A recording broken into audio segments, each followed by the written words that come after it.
ఆకాశవాణి జాతీయ వార్తలు చదువుతున్నది ఎన్ మణి. ముఖ్యాంశాలు. కేరళలోని శబరిమల అయ్యప్ప స్వామివారిని రాష్ట్రపతి ద్రౌపది ముర్ము ఈరోజు దర్శించుకున్నారు. భారత సాయుధ దళాలకు 2025 సంవత్సరానికి గాను గ్యాలంట్రీ పురస్కారాలను కేంద్ర ప్రభుత్వం ప్రకటించింది. స్పెషల్ ఇంటెన్సివ్ రివిజన్ SIR సంసిద్ధతపై ప్రధాన ఎన్నికల అధికారుల సదస్సు న్యూఢిల్లీలో ప్రారంభమైంది. కేంద్ర హోంమంత్రిత్వ శాఖకు చెందిన ఉన్నత స్థాయి కమిటీ వివిధ అంశాలపై లదాఖ్ నాయకులతో చర్చలు జరిపింది. ప్రధానమంత్రి నరేంద్ర మోదీ మన్ కీ బాత్ మనసులోని మాట కార్యక్రమం 127వ సంచిక ఈ నెల 26న ప్రసారమవుతుంది. వార్తల వివరాలు. కేరళలోని శబరిమలపై కొలువుదీరిన అయ్యప్ప స్వామివారిని రాష్ట్రపతి ద్రౌపది ముర్ము ఈరోజు దర్శించుకున్నారు.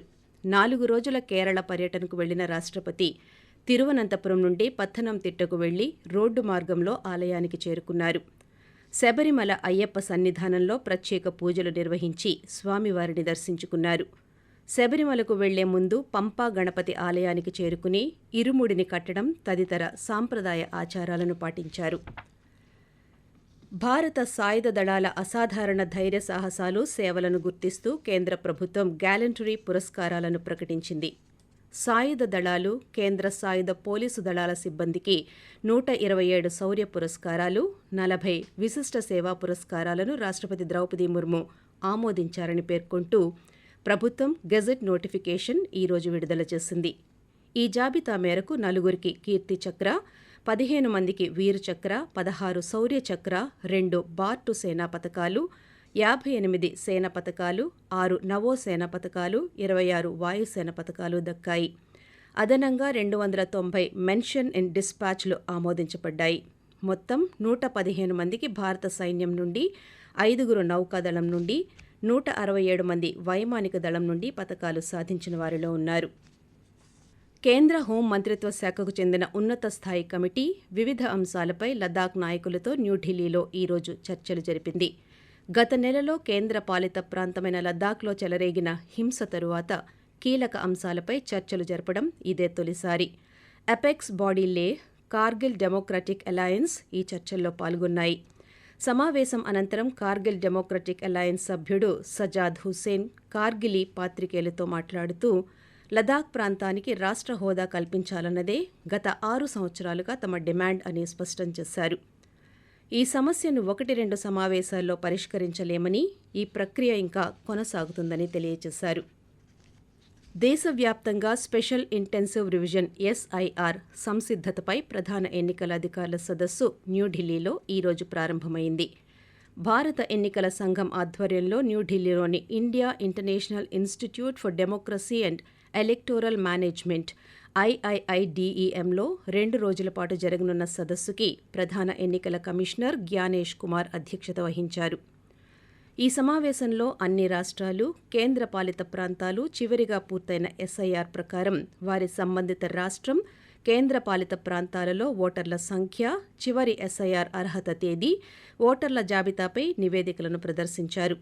ఎన్నికల నిర్వహణ సిబ్బంది నియామకం, శిక్షణా తరగతులపై కూడా ఎన్నికల సంఘం ఈ సందర్భంగా సమీక్షించింది.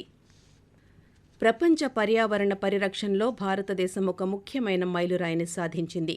ప్రపంచవ్యాప్తంగా మొత్తం అటవీ విస్తీర్ణంలో భారత్ ప్రస్తుతం 9వ స్థానానికి చేరుకుంది. ఇండోనేషియాలోని బాలి నగరంలో food and agriculture organization FAO విడుదల చేసిన గ్లోబల్ ఫారెస్ట్ రిసోర్సెస్ అసెస్మెంట్ 2025 నివేదికలో ఈ వివరాలను వెల్లడించారు. అటవీ సంరక్షణ, అడవుల పెంపకం, ప్రభుత్వం అనుసరిస్తున్న విధానాలు ఈ అద్భుతమైన పురోగతికి కారణమని కేంద్ర పర్యావరణ, అటవీ శాఖ మంత్రి భూపేంద్ర యాదవ్ తెలిపారు. పర్యావరణ పరిరక్షణకు దేశ నిబద్ధతను ప్రతిబింబిస్తూ వార్షిక అటవీ విస్తీర్ణం పెరుగుదల పరంగా భారతదేశం ప్రపంచంలో 3వ స్థానంలో కొనసాగుతుందని ఆయన తెలియజేశారు.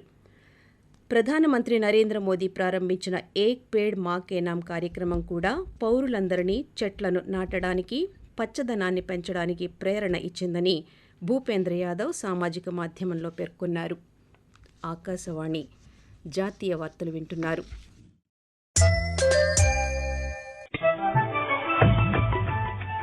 నిరంతర వార్తా విశేషాల కోసం ఆకాశవాణి సామాజిక మాధ్యమ వేదికలైన news on air YouTube channel ను, newsonair.gov.in వెబ్సైట్ ను, ట్విట్టర్ లో ఆల్ ఇండియా రేడియో న్యూస్ ను వీక్షించండి.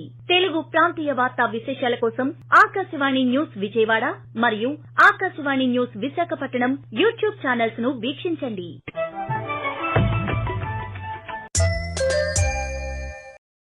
ప్రధానమంత్రి నరేంద్ర మోదీ తన మనస్సులోని భావాలను ఆకాశవాణి ద్వారా దేశ ప్రజలతో పంచుకునే మన్ కీ బాత్ మనసులోని మాట కార్యక్రమం 127వ సంచిక ఈ నెల 26వ తేదీ ఆదివారం ప్రసారమవుతుంది. మన్ కీ బాత్ కార్యక్రమానికి ప్రజలు తమ సూచనలు, సలహాలు అందించాలని ప్రధానమంత్రి కోరారు. ప్రజలు తమ స్వర సందేశాలను 1800-11-7800 నంబరుకు లేదా నరేంద్ర మోదీ యాప్కు ఈ నెల 24వ తేదీ సాయంత్రం వరకు పంపవచ్చు. దేశంలో పునరుత్పాదక ఇంధన సామర్థ్యం గణనీయంగా పెరిగింది. 2014లో 35 గిగావాట్ల నుండి 5 రెట్లు పెరిగి నేడు 197 గిగావాట్లకు చేరుకుంది. 2030 నాటికి 500 గిగావాట్ల శిలాజేతర సామర్థ్యాన్ని సాధించాలనే ప్రతిష్టాత్మక లక్ష్యాన్ని ప్రభుత్వం నిర్దేశించుకుందని నూతన పునరుత్పాదక ఇంధన మంత్రిత్వ శాఖ తెలిపింది. దేశ పునరుత్పాదక వృద్ధి గమనం ప్రపంచంలోనే అత్యంత వేగవంతమైన ఇంధన ప్రయాణాన్ని, ఉజ్వల భవిష్యత్తును సూచిస్తోందని కేంద్ర ఇంధన మంత్రిత్వ శాఖ పేర్కొంది. భారత జావెలిన్ త్రో అథ్లెట్ నీరజ్ చోప్రాకు ఆర్మీలో లెఫ్టినెంట్ కల్నల్ హోదాను రక్షణ మంత్రి రాజ్నాథ్ సింగ్ ఈరోజు ప్రదానం చేశారు. ఒలింపిక్స్లో 2 పతకాలు సాధించిన నీరజ్ చోప్రా తొలుత సుబేదార్గా 2016లో జాయిన్ అయ్యారు. సుబేదార్ నుంచి 2021లో మేజర్గా పదోన్నతి పొందారు. 2022లో పరమ విశిష్ట సేవా పథకంతో కేంద్ర ప్రభుత్వం ఆయనను సత్కరించింది. ఇప్పుడు మేజర్ నుండి లెఫ్టినెంట్ కల్నల్గా హోదా అందుకున్నారు. భారత అత్యున్నత క్రీడా పురస్కారమైన మేజర్ ధ్యాన్ చంద్ ఖేల్ రత్న పురస్కారాన్ని 2021లో అందుకున్న నీరజ్ చోప్రా 2022లో పద్మశ్రీ అవార్డును కూడా అందుకున్నారు. బంగాళాఖాతంలో ఏర్పడిన అల్పపీడనం మరింత బలపడి వాయుగుండంగా మారిందని భారత వాతావరణ విభాగం తెలిపింది. దీని ప్రభావంతో తమిళనాడు, పుదుచ్చేరి, దక్షిణ ఆంధ్రప్రదేశ్లలో రేపు భారీ వర్షాలు కురిసే అవకాశం ఉందని పేర్కొంది.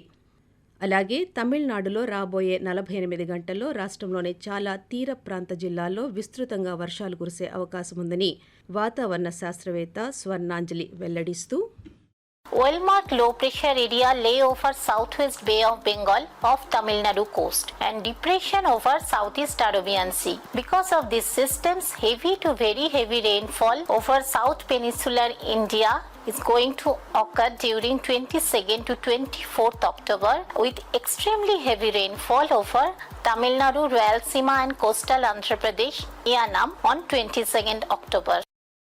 మహిళల వన్డే ప్రపంచ కప్లో భాగంగా భారత్, న్యూజిలాండ్ జట్ల మధ్య నవీ ముంబైలోని డీవై పాటిల్ స్టేడియం వేదికగా రేపు క్రికెట్ మ్యాచ్ జరగనుంది. సెమీఫైనల్స్కు చేరుకునేందుకు ఇరు జట్లకు ఈ మ్యాచ్లో విజయం చాలా కీలకం. ఇప్పటికే దక్షిణాఫ్రికా, ఆస్ట్రేలియా, ఇంగ్లాండ్ మహిళా జట్లు సెమీఫైనల్స్కు అర్హత సాధించగా 4వ స్థానం కోసం భారత్, న్యూజిలాండ్తో పాటు శ్రీలంక కూడా పోటీ పడుతోంది. ఇక మరోవైపు పురుషుల క్రికెట్లో ఆస్ట్రేలియా, భారత్ జట్ల మధ్య జరుగుతున్న 3 మ్యాచ్ల వన్డే సిరీస్లో భాగంగా 2వ మ్యాచ్ అడిలైడ్ వేదికగా రేపు ఉదయం 9 గంటలకు ప్రారంభమవుతుంది. తొలి మ్యాచ్లో విజయం సాధించి ఆస్ట్రేలియా ఇప్పటికే 1-0 ఆధిక్యంలో ఉంది. వార్తలు ముగించే ముందు ముఖ్యాంశాలు మరోసారి. కేరళలోని శబరిమల అయ్యప్ప స్వామి వారిని రాష్ట్రపతి ద్రౌపది ముర్ము ఈరోజు దర్శించుకున్నారు. భారత సాయుధ దళాలకు 2025 సంవత్సరానికి గాను గ్యాలంట్రీ పురస్కారాలను కేంద్ర ప్రభుత్వం ప్రకటించింది. స్పెషల్ ఇంటెన్సివ్ రివిజన్ SIR సంసిద్ధతపై ప్రధాన ఎన్నికల అధికారుల సదస్సు న్యూఢిల్లీలో ప్రారంభమైంది. కేంద్ర హోం మంత్రిత్వ శాఖకు చెందిన ఉన్నత స్థాయి కమిటీ వివిధ అంశాలపై లదాఖ్ నాయకులతో చర్చలు జరిపింది. ప్రధానమంత్రి నరేంద్ర మోదీ మన్ కీ బాత్ మనసులోని మాట కార్యక్రమం 127వ సంచిక ఈ నెల 26న ప్రసారమవుతుంది. ఆకాశవాణి జాతీయ వార్తలు ఇంతటితో సమాప్తం.